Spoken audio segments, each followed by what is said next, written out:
कहा गया, त्रिशाखैर्बिल्वपत्रैश्च अच्छिद्रै कोमलैस्तथा शिव पूजां करिष्यामि बिल्वपत्रं शिवार्पणम।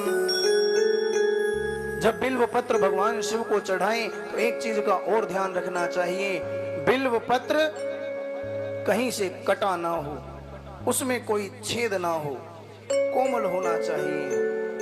उस बिल्व पत्र से भगवान शिव की पूजा करनी चाहिए। अखंड बिल्व पत्रेण पूजितं नंदिकेश्वरम शुद्ध्यते सर्व पापेभ्यः एक बिल्वम शिवार्पणम। वो जो बिल्व पत्र है उसको हम नंदी जी को भी चढ़ा सकते हैं और भगवान शिव की भी पूजा कर सकते हैं। अखंड होना चाहिए, कहीं से खंडित ना हो। शालिग्राम शिला में काम विप्राणाम जातु अर्पयेत् सोम यज्ञ महादानम एक बिल्वम शिवार्पणम। शालिग्राम बिला में काम विप्राणाम जातु अर्पयेत् सोम यज्ञ महादानम एक बिल्वम शिवार्पणम। कुछ नहीं करना, केवल भगवान शिव को एक बिल्व पत्र चढ़ा दो तो सोम यज्ञ करने के जैसा फल मिलता है, जो बड़े बड़े राजा महाराजा किया करते थे। यदि आपके पास धन भी नहीं है, आप धन भी नहीं चढ़ा सकते, तो केवल फूल और पत्ते ही चढ़ा दो, उससे भगवान प्रसन्न हो जाते हैं।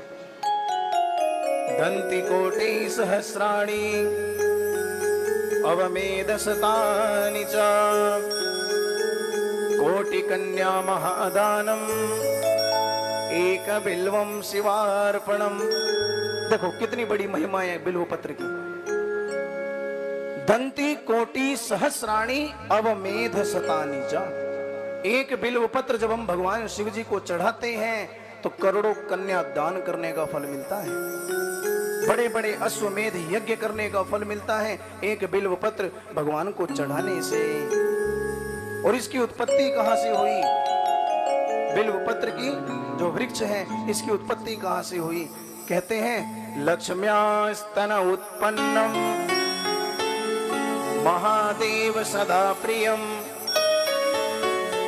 बिल्व वृक्षम प्रेच्छामि एक बिल्वम शिवार्पणम। मां लक्ष्मी के स्तनों से ये उत्पन्न है और महादेव को प्रिय है। इस बिल्व वृक्ष से, बिल्व पत्र से भगवान की पूजा करनी चाहिए।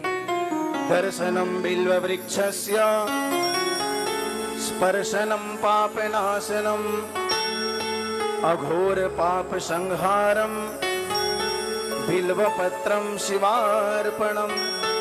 बिल्व पत्र भगवान शिव को चढ़ाने से हमारे अघोर पाप भी नष्ट हो जाते हैं। और कहते हैं बिल्व पत्र में मूलतो ब्रह्म रूपाय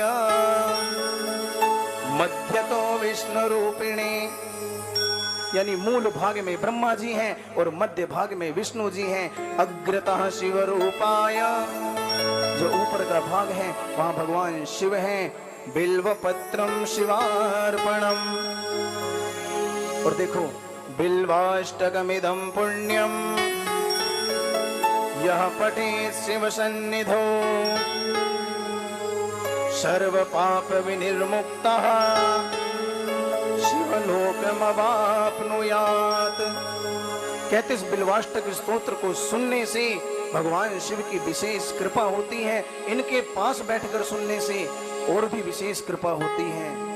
सभी पापों से वो मुक्त हो जाता है और अंत में शिवलोक की प्राप्ति होती है। बोली शिव शंकर भगवान।